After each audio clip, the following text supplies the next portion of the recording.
আমাদের চেতনার কেন্দ্রবিন্দু আজকের প্রধান অতিথি জনাব তারেক রহমান, আমার শহীদ পরিবারের ভাই ও বোনেরা এবং আমার আহত পরিবারের ভাই ও বোনেরা, উপস্থিত সুধীবৃন্দ আর মাননীয় মন্ত্রীবর্গ যারা আছেন, সবাই মিলে সবাইকে আন্তরিক অভিনন্দন এবং শুভেচ্ছা জানাচ্ছি। আসসালামু আলাইকুম রহমতুল্লাহ বারকাতুহু। আমি কোনোভাবেই সময় নেব না।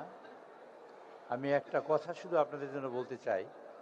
এই স্বপ্ন আমি এবং রুমন একদিন একত্র হয়ে দেখেছি যে আপনাদের একত্রিত করলে কেমন হয়। আপনারা তো ভিন্ন ভান্ডে বিচ্ছিন্ন আছেন। আমি এই কথাটা মাননীয় প্রধানমন্ত্রীর সাথে যখন কথা বলি, তখন তিনি লন্ডনে। আমার অনেক আগেই তিনি ভেবে রেখেছিলেন যে যারা শহীদ হয়েছেন সেই শহীদ পরিবার এবং যারা জুলাই যুদ্ধে আহত হয়েছেন সেসব আহত পরিবারের লোকজনের জন্য কী করা যায় তার চিন্তা তিনি ওখানে বসেই করেছিলেন, আমাদের চিন্তার আগেই। কাজে আজকে আপনারা অনেক ভাগ্যবান যারা আপনারা এখানে একত্রিত হয়েছেন। আপনাদের একটি জুলাই যুদ্ধ অথবা একটা দিন 5ই আগস্ট, এটা কোনো ইতিহাস অথবা এটা ক্যালেন্ডারের কোনো দিন নয়। এই দিনে আপনারা বাংলাদেশের থেকে স্বৈরাচারের পতন ঘটিয়েছেন। এই দিনে আপনারা বাংলাদেশে গণতন্ত্র প্রতিষ্ঠার জন্য আপনারা গাছ রোপণ করেছেন। এই দিন হলো সেই দিন যেদিন বাংলাদেশ গণতান্ত্রিক অভিযাত্রা শুরু করবে, সেই অভিযাত্রা শুরুর গাছটি লাগিয়েছেন আপনারা। আপনারা আজকের এই অনুষ্ঠানে বসে আপনারা প্রত্যাশা করছেন, মাননীয় প্রধানমন্ত্রী এখানে এসেছেন, আমাদের বাজেট দিয়েছেন। আপনারা বাজেট পাওয়ার পরে আপনারা সন্তুষ্ট কিনা, আপনারা একটু জোরে যদি এই কথাটা বলেন তাহলে আমরা খুশি হব। আপনারা সন্তুষ্ট কিনা এই বাজেটে? আপনারা সন্তুষ্ট? এই বাজেটে সন্তুষ্ট এই কারণে আপনাদের গণমানুষের জন্য যা করা দরকার তাই বাজেটে আসছে।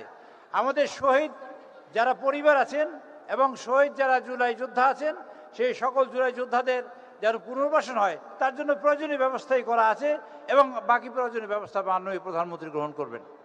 এই বাজেটে তিনি ঘোষণা দিয়েছেন যে এই জুলাই যোদ্ধারা যারা নিহত হয়েছেন তারা যেমন আর্থিকভাবে এবং নৈতিকভাবে সহযোগিতা পাবেন সরকারের তরফ থেকে, আহতরাও তারা পাবেন, চিকিৎসা সেবা পাবেন এবং সুযোগ পাবেন। এবং এই ব্যবস্থা এই সরকার তার সকল শক্তি দিয়ে তিনি করবেন।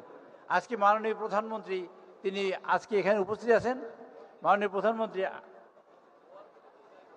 প্রধানমন্ত্রী আপনাকে উদ্দেশ্য করে বলতে চাই, আপনার সামনে যারা বসে আছেন এই দেশের সব সাহসী সন্তানরা, এইখানে জুলাই যুদ্ধে তারা সব আপনার সামনে বসে আছেন।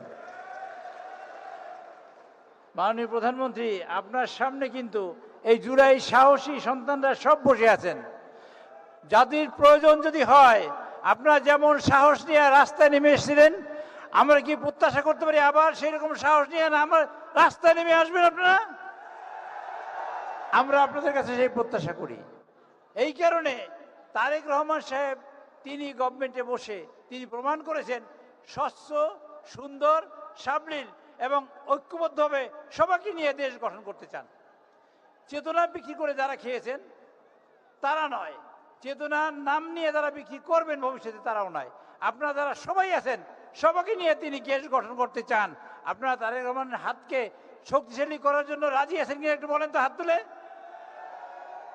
সবাই রাজি আছেন ইনশাআল্লাহ। মাননীয় প্রধানমন্ত্রী আপনার যে কোনো ডাকে ভবিষ্যতে বিগত দিনে করেছে, আপনি ছিলেন সেই বাতিঘর, চিন্তার অগ্রগতি ছিলেন।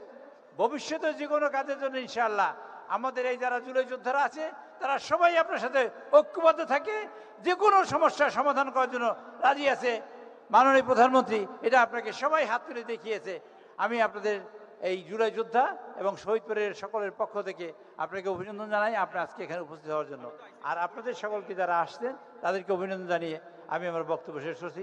আল্লাহ হাফেজ। ধন্যবাদ। এ পর্যায়ে আমরা